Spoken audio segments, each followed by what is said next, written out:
can stop the Lord Almighty? For who can stop the Lord? Our God is that Lion. He is the light. He is the love. He is the forgiveness that it lives in each and every one of us. For His love is a reckless love. It is a love that does not leave one behind. It will leave 100 to find the one, and then we'll go back and get the other 100. It will never leave any of us behind. For that love, it is a reckless love.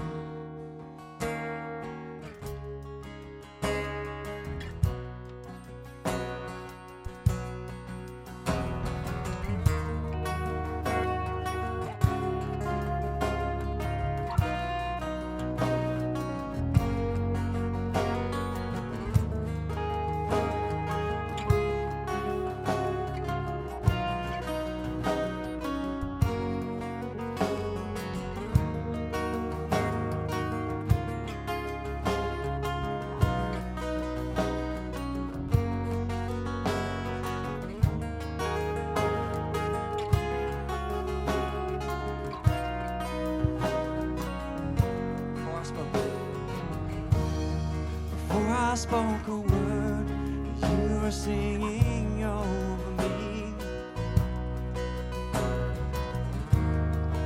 You have been so, so good to me.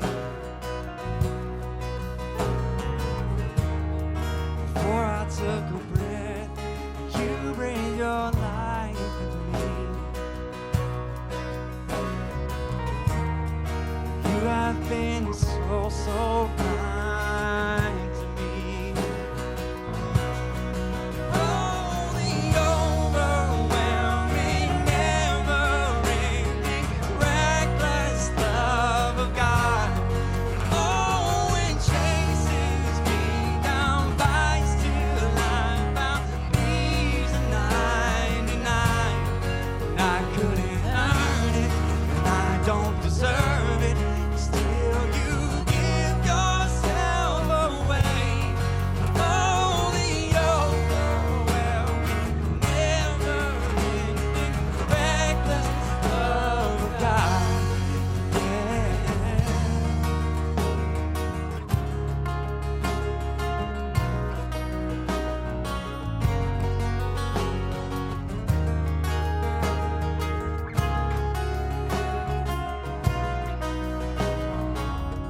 When I was your foe, still your love fought for me. You have been so, so good to me. When I felt no worth, you paid it all for me.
So wall you won't kick down, the lie you won't tear down, you're coming after me.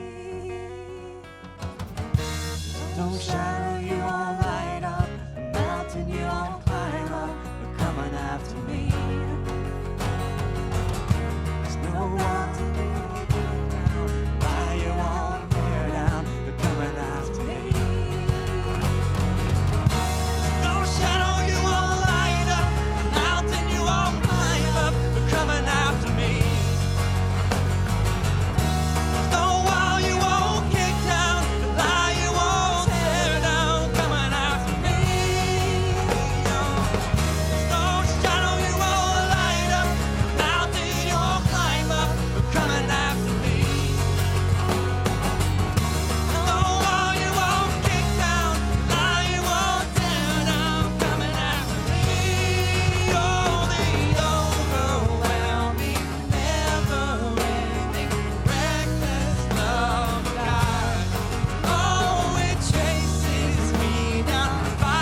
leading us.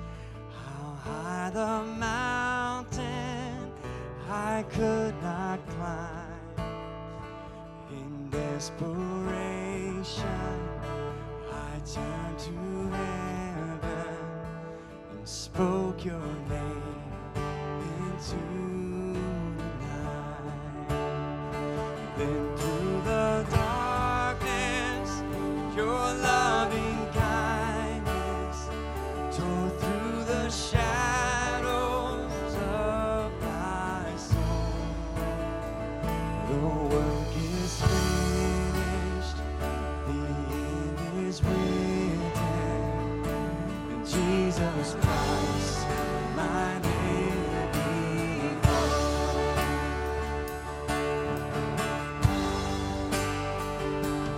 Could imagine how great a mercy, what heart could fathom such boundless grace.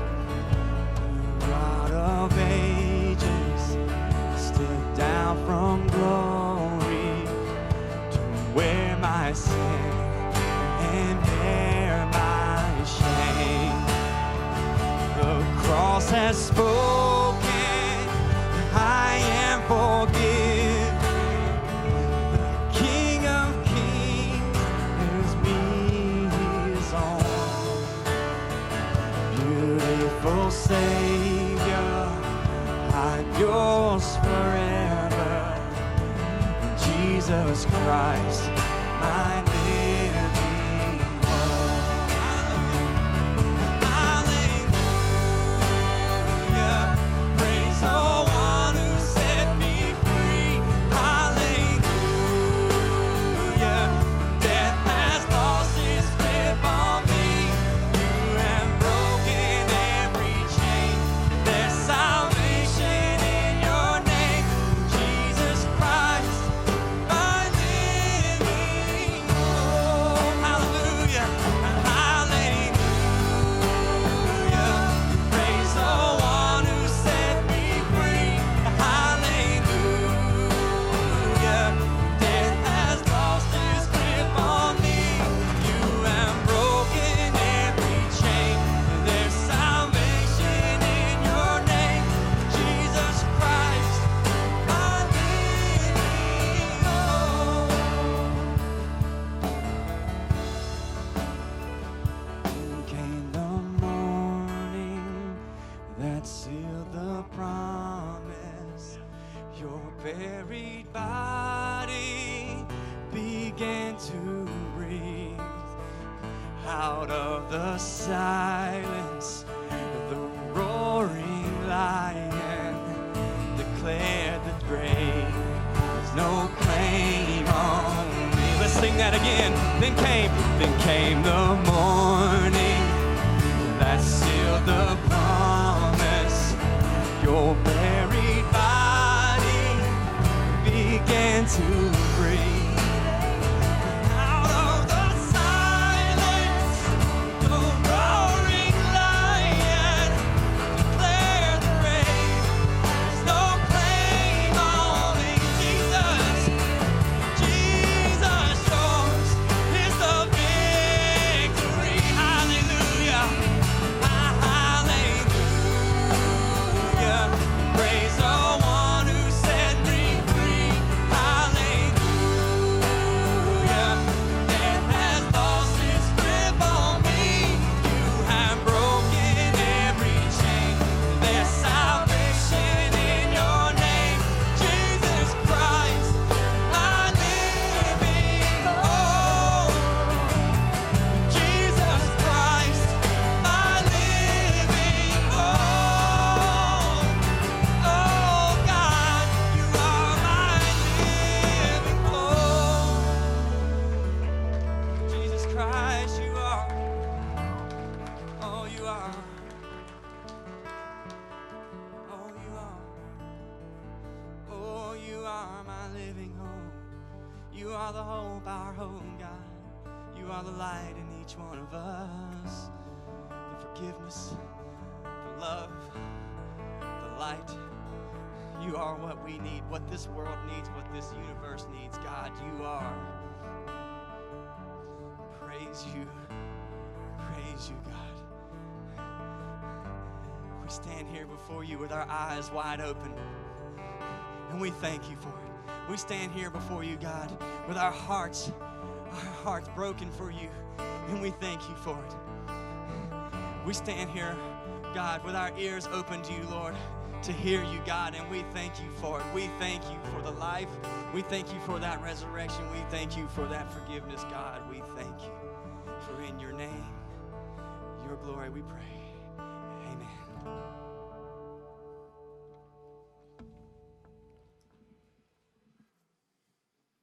Saturday evening when the Sabbath ended, Mary Magdalene, the mother of James, and Salome went out and purchased burial spices so they could anoint Jesus' body.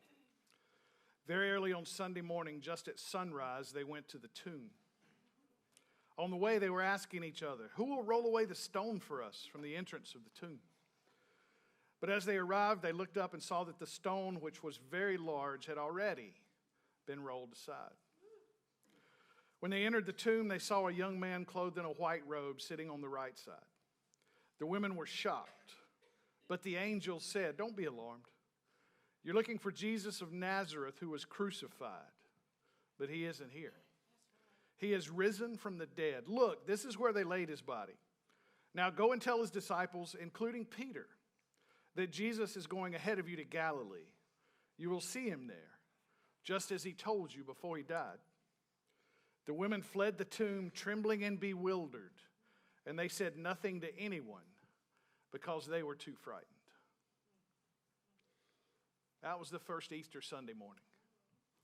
And here we are on Easter Sunday morning, how many thousands of years in the future. And this is one of my favorite days of the year, one of my absolute favorite days of the year, for a lot of reasons. For family reasons. Church at Shiloh United Methodist Church when I was little was always a great time on Easter Sunday morning because the choir always sang, "Up from the grave he arose." Remember that old Methodist hymn? And Dad and a couple of his, I get to tell you this every Easter. I love telling you this. Every year they sang, "Up from the grave he arose." And Dad and his buddies sitting on the back row of the choir would sing that bass line. And I just get goosebumps.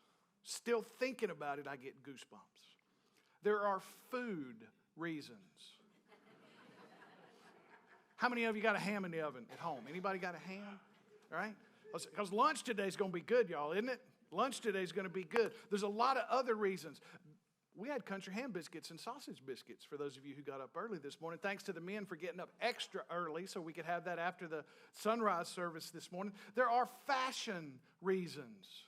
This is one of my favorite days of the year. I was looking around. I knew Gerald Smith would bring it hard today. Look at Gerald. I tell you what, every Easter Sunday, that man is sharp. I love Easter Sunday morning.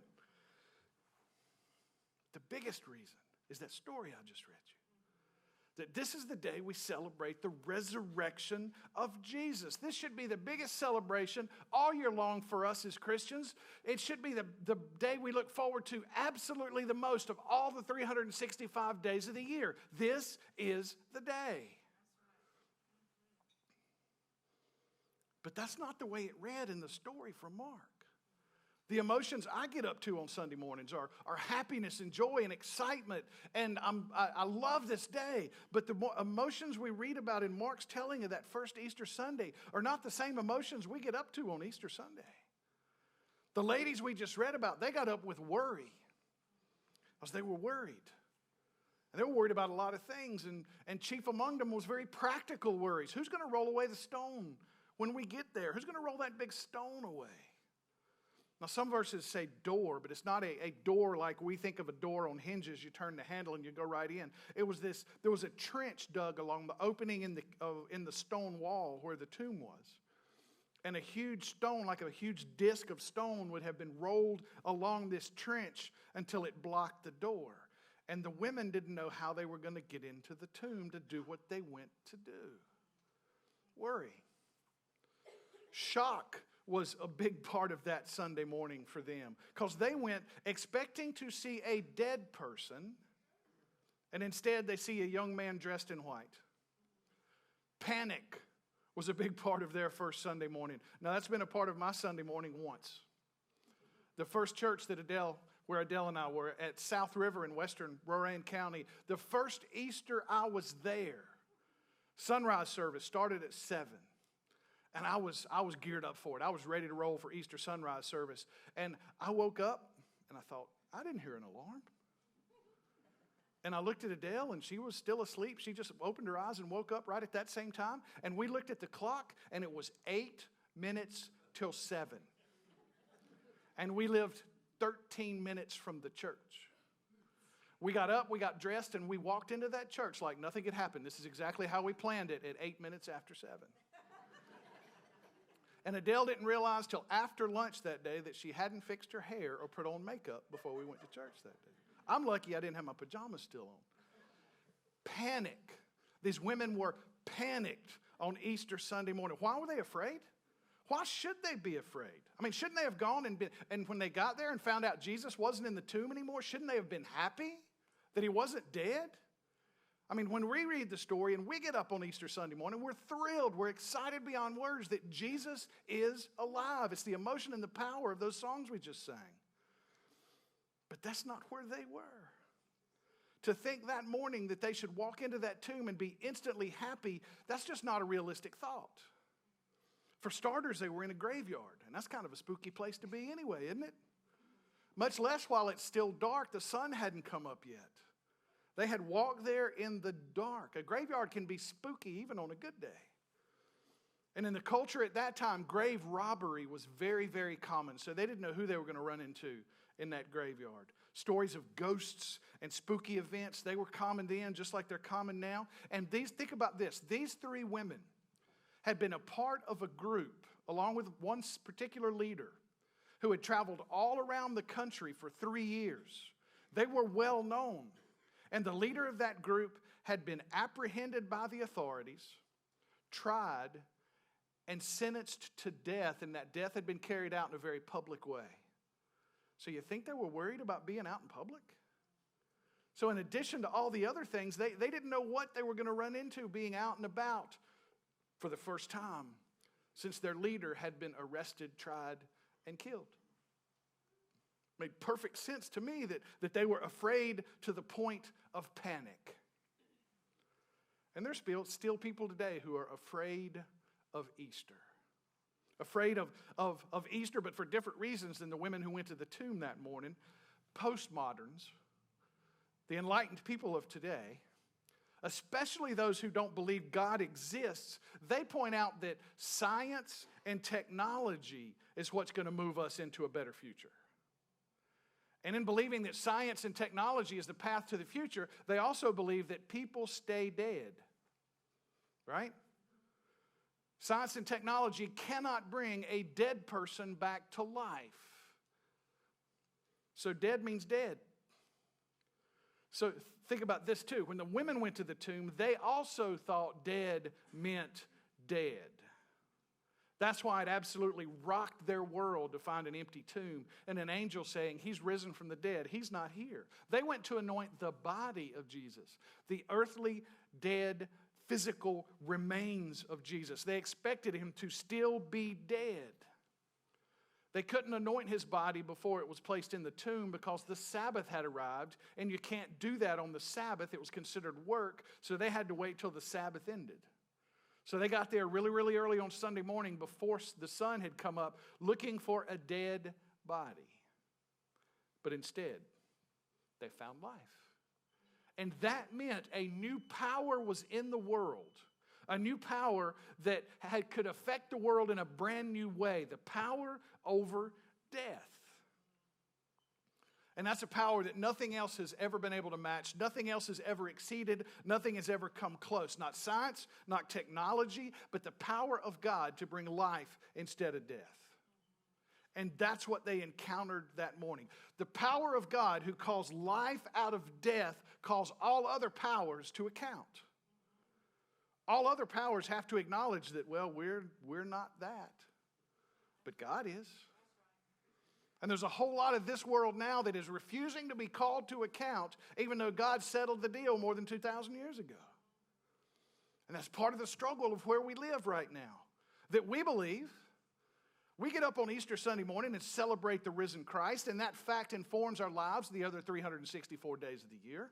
But so much of the world believes that science and technology is the only path to the future, and they've refused to acknowledge that God is king of the world.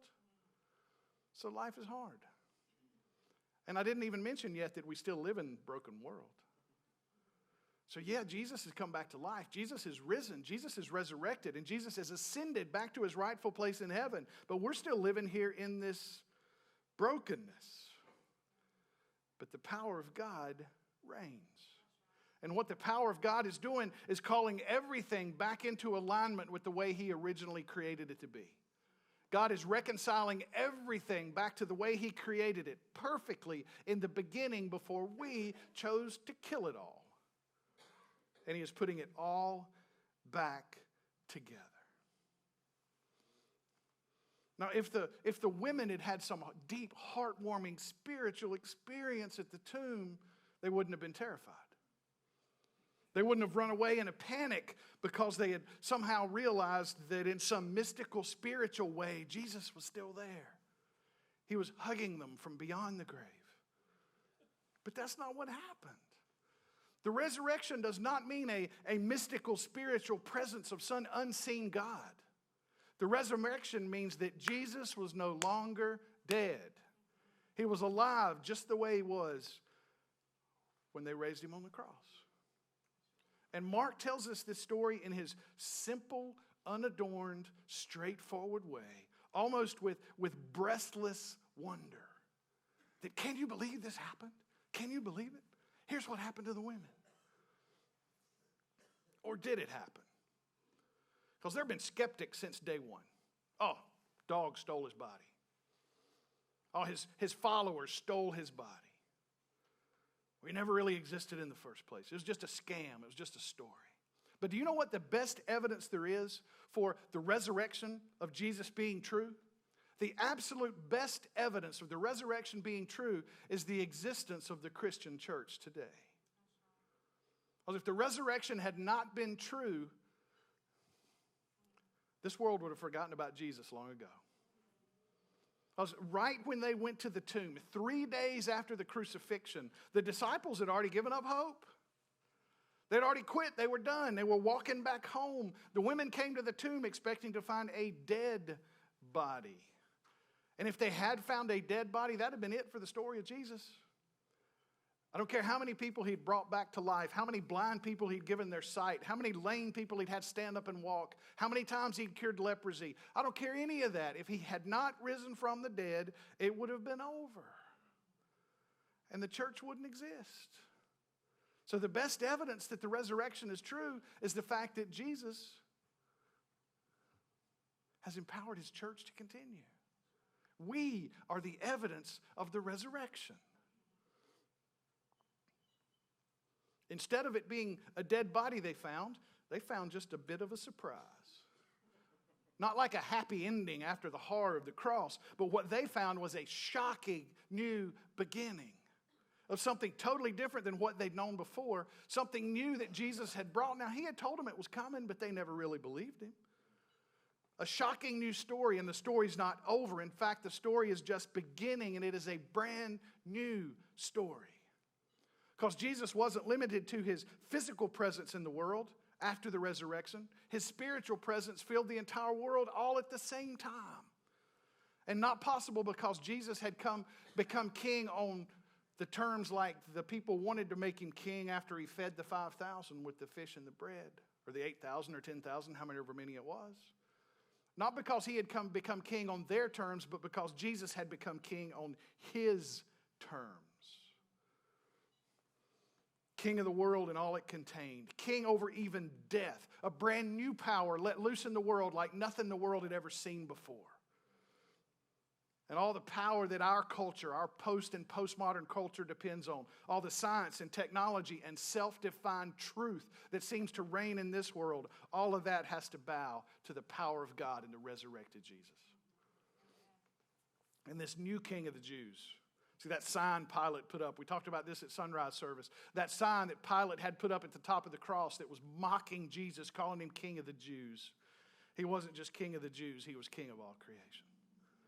And he was now going to do strange new things. Strange new things like forgive us from all we had done. This new king, he would surprise his closest friends and even his most committed enemies, because this new kingship brought with it a new way of living, a new way of being human. Things that people thought impossible before were not impossible anymore. And this new way of thinking has caught up millions and millions and millions, including us, and has transformed lives beyond recognition. William Barclay, a respected New Testament theologian, says the resurrection brought about 4 things that make this new life possible. 4 things. And the first one is this: Jesus is not a figure in a book, but a living presence. It's not enough to know the story of Jesus and study him like any other historical figure, because he is not like any other historical figure. And you might start that way, just studying him like he was this interesting guy who lived in the past. But you begin studying him that way, where you'll end up is meeting the living Jesus. He is not just a historical figure. The second thing, he's not a memory, but a presence. Even the most powerful memory fades. That time in your life when something happened and you thought, I'm going to remember this moment forever. I am never going to forget this. I bet you will. You may not forget it entirely, but the memory of it gets faded and grays out. There's a Greek word for time that means the kind of time that wipes all things out. As time passes, our memories fade. And Jesus is not a memory, but a presence. If he was a memory, it would have faded out long before now. But he's a presence, so that memory is renewed over and over and over. The Christian life, number 3, the Christian life is not a matter of knowing about Jesus, but of knowing Jesus. You might know about Michael Jordan. You might know about the Queen of England.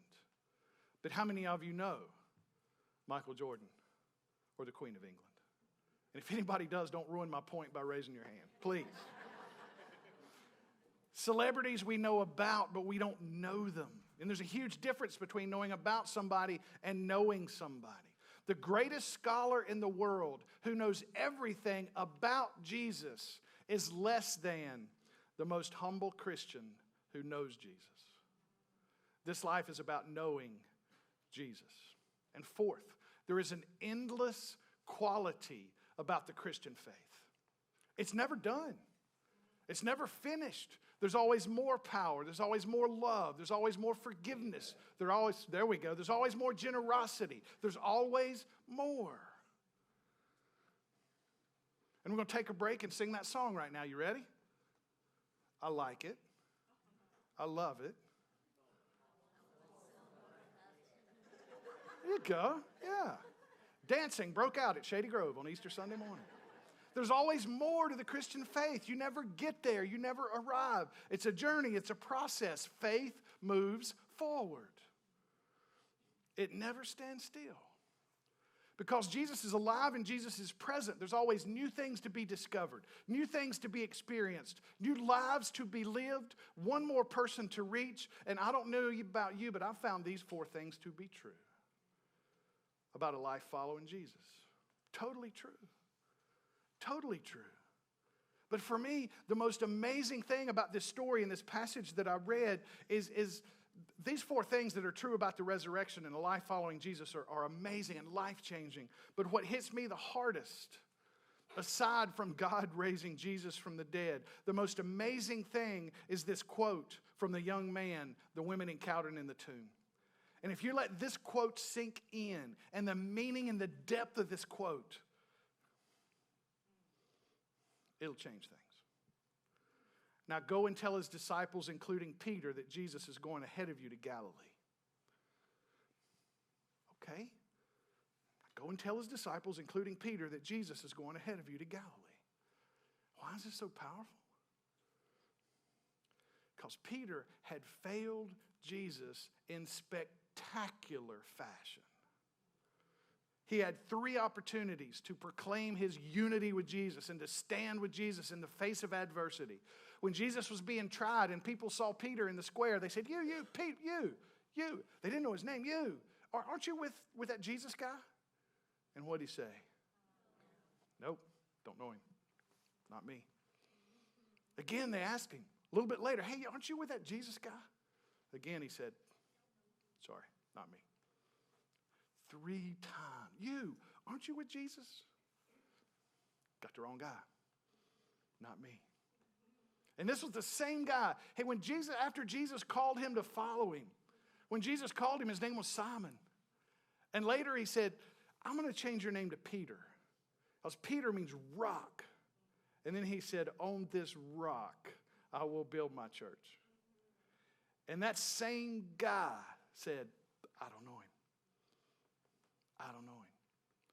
And after the Last Supper, when Jesus shared the bread and the cup with him in an amazing new way, not just the normal Seder Passover meal, but when Jesus said, this bread that has long meant the bread of affliction in the Passover meal, this is now my body. And this cup of wine, it was the cup of redemption and had always been that in the Seder, the Jewish Passover meal. He said, this is now my blood. And this is how we relate. After he had done that, he told the disciples that they would desert him. And Peter, you got to love him, said, everybody else might desert you, Jesus, but I won't. I'm not. I'll never leave you. And then he deserted Jesus in a spectacular crash and burn. Not a quiet crash and burn nobody saw, but a spectacular public crash and burn. Have you ever crashed and burned in a spectacular public fashion? Get in line. And that's why this is so amazing, because right after Jesus was raised to life, he made sure a specific message got to Peter. You with me? Because Peter, the women were said, make sure Peter gets the message. Peter. And you know why? Because Jesus knew Peter would be suffering because of his failures. He knew that Peter was torturing himself over letting Jesus down. That he had a chance to maybe not to be a conquering hero, but he had a chance to stand up for something, to stand up for the one he thought was the Messiah, to stand up for Jesus. And 3 times he chickened out. And I'm sure he remembered that time when Jesus said, you're going to desert me. And Peter said, I'm not. I don't care if everybody does. I won't. And then he did. He literally disowned Jesus. So right after the resurrection, when Jesus told this young man, this angel, what to tell the women when they came, because he knew they'd be coming, he's Jesus. He didn't think of the wrong Peter did, but he felt of the pain Peter was feeling. And he wanted to make sure Peter got a special message just for him. In the midst of this cosmic event that changed all of history for all time, tell Peter it's okay. And I don't know if that messes with you, but that messes with me. Tell Peter it's okay. Yeah. The same power that reached out to Peter to reassure him as he struggled with his failures. Maybe that same power is going to reach out to you to remind you that even in spite of your failures, it's okay. Maybe you think your own spectacular crash and burn moments keep you from knowing Jesus, so you've just always satisfied yourself with knowing about Jesus. Because if you step over that knowing about line to knowing Jesus, he's going to point out those crash and burns. He's going to point out all the times that you failed him. He's going to point out all your mistakes and all of that stuff. Well, if he didn't do it to Peter, why would he do it to you? He won't. What you'll hear if you step across that line from knowing about him to knowing him, what you're going to encounter is the same thing Peter encountered that morning after the resurrection. Let Peter know it's okay. He's going to let you know it's okay too. So if you've satisfied yourself with knowing about Jesus, today you need to change that and begin getting to know Jesus. Let Jesus' specific message to Peter, in Peter's most painful moment, his most painful experience, let his be his specific message to you. All the mistakes you've made, Those times when you had a chance to stand up for me, but you didn't, that's okay. The time that you literally disowned me, I did what I did anyway. And I want you to know, it's okay. It's okay. And imagine what Peter thought when that happened. When the women came back and said, we saw this angel, and the angel said that Jesus is risen from the dead, just like he said he would. And oh yeah, Peter, he wanted to make sure you knew. And maybe the whole purpose of Easter this year is for you to make sure, for Jesus to make sure you know he's not holding any of that against you. And you can stop being satisfied just reading about him and start getting to know him. The truth of the matter is, none of us measure up. None of us are worthy of a relationship with Jesus. None of us. But he tells us in Romans chapter 5, verse 2, one of my favorite verses. It says, because of your faith, because you have chosen to believe where you cannot see. You with me? Because of your faith, Jesus has brought us to this place of undeserved privilege. Come on now. Who of us deserves to be here? Who of us deserves to have a relationship with Jesus? None of us. But because of our faith, because we chose to believe even though we couldn't see, Jesus has brought us to this place of undeserved privilege where we confidently, that means we know it's going to happen, and joyfully, that means we're going to be happy when we see it happen, and we know it's going to happen because we just said confidently, look forward to sharing God's glory. Y'all, that's Shady Grove. That is Shady Grove. Amen. That our faith has brought us here. Amen. Jesus has brought us here. Let's keep it rolling, Russ. Come on, buddy. That he's brought us to this place of undeserved privilege, where we know we're going to see God move. That's Shady Grove. That's Shady Grove. And we see God move as we pursue God, build community, and release compassion. Easter Sunday morning, y'all. Easter Sunday morning. And because of where we are, because of what Jesus has done, ain't no grave gonna hold you. No grave could hold Jesus, could it? The women found that out. And they ran back and told the others, and word began to spread. Word began to get out that Jesus was not in the grave. And Easter Sunday morning, we stood in front of the cross, but we looked through the cross to the empty tomb. Because that's where things got real. The cross began the journey. The tomb is where the journey became evident. And from that point on, here we are. So what do we do with Easter Sunday morning? Hear the message that Jesus sent to Peter.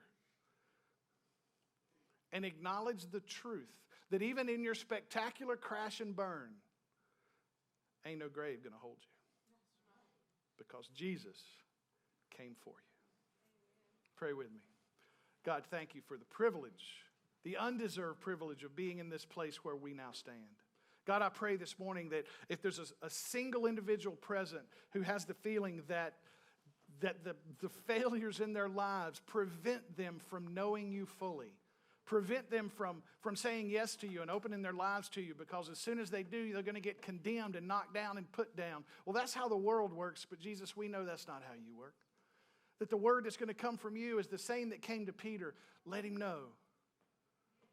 Let him know it's okay.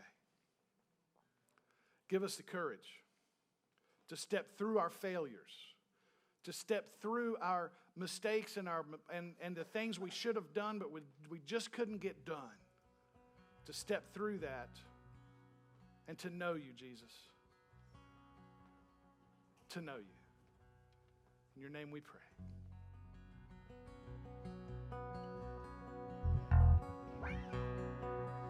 Let's stand and sing this. Because like Tom said, there ain't no grave. And we're going to lift the roof off of this place this morning. Y'all going to be dancing. You're going to be hollering. You're going to be screaming. You're going to forget that you're a Methodist, all right? And all y'all online, you're going to lift the roof off your house, your hotel, or wherever you're watching from, because shame's a prison, and it's a cruel grave. It ain't going to hold us down.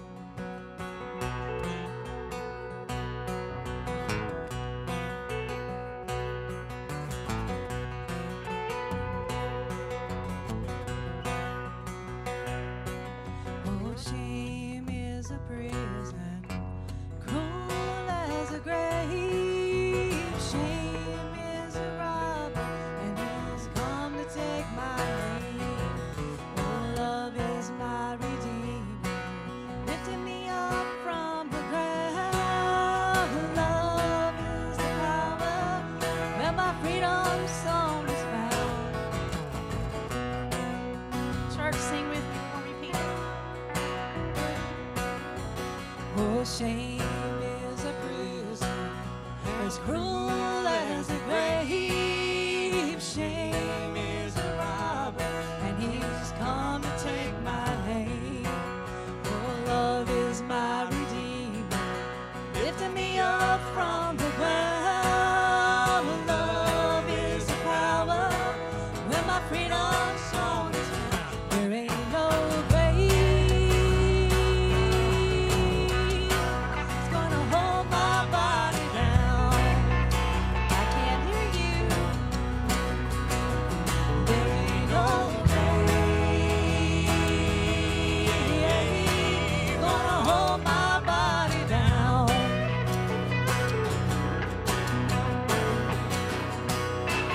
When I hear that trumpet sound, I'm gonna rise up out of the ground. There ain't no grave gonna hold my body down.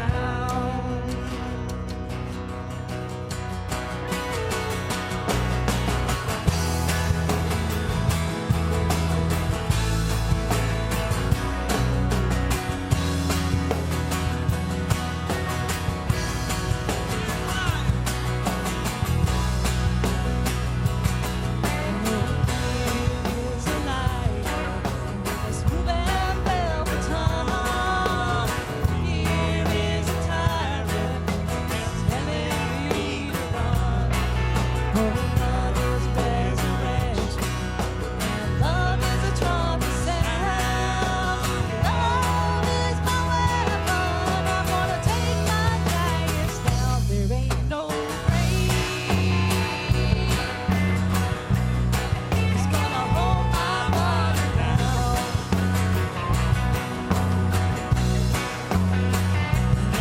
No grave it's gonna hold my body down.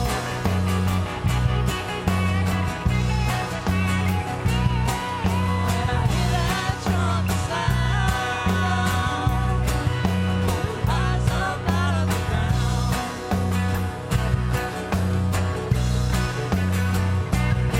No grave is gonna hold my body down.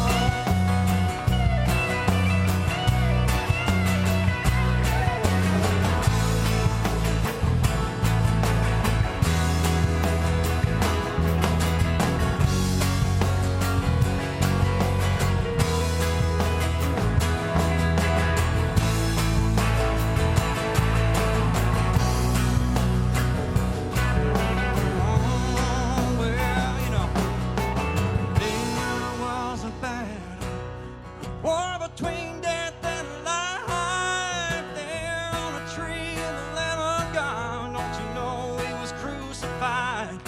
Well, he went down to hell, and he took back every key, and he rose up as a lion, and he set all the captives free. Ain't no grave it's gonna hold his body down. Yes, there ain't no grave it's gonna hold his body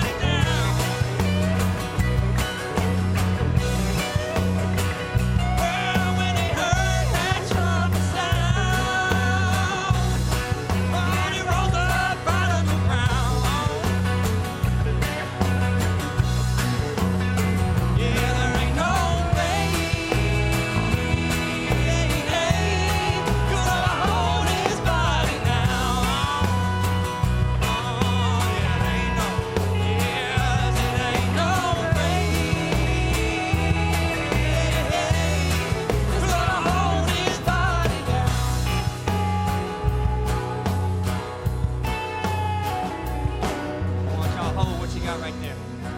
Hold what you got right there. Y'all, I want you to repeat something after me. I am the light, the love, the resurrection, and the forgiveness in my life and in your life, in this world. That is the power that Jesus gave to us on the cross. He gave us that light. He gave us that love. He gave us that forgiveness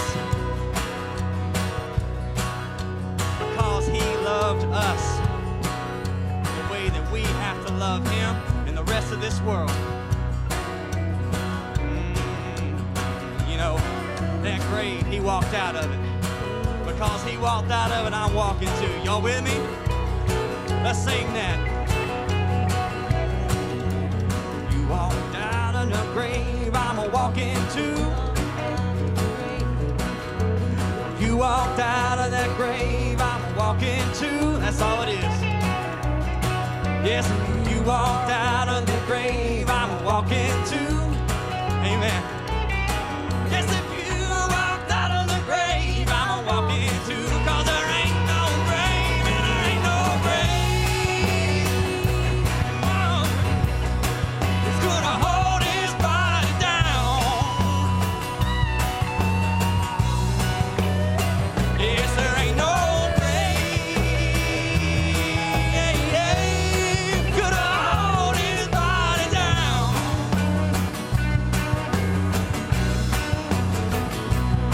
When He heard that trumpet sound, He rose up out of the ground. There ain't no grave gonna hold His body down. Oh yes, said there ain't no grave gonna hold His body down.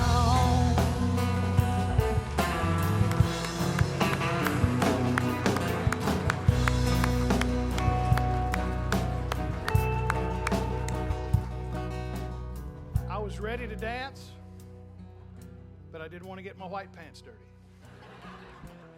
God bless you guys. Have a great Easter celebration. If you want to hang around, we're going to do this again in about 15 minutes. You're all welcome to stay. God bless you. Have a great day. I love you, and I'll see you soon. Take care.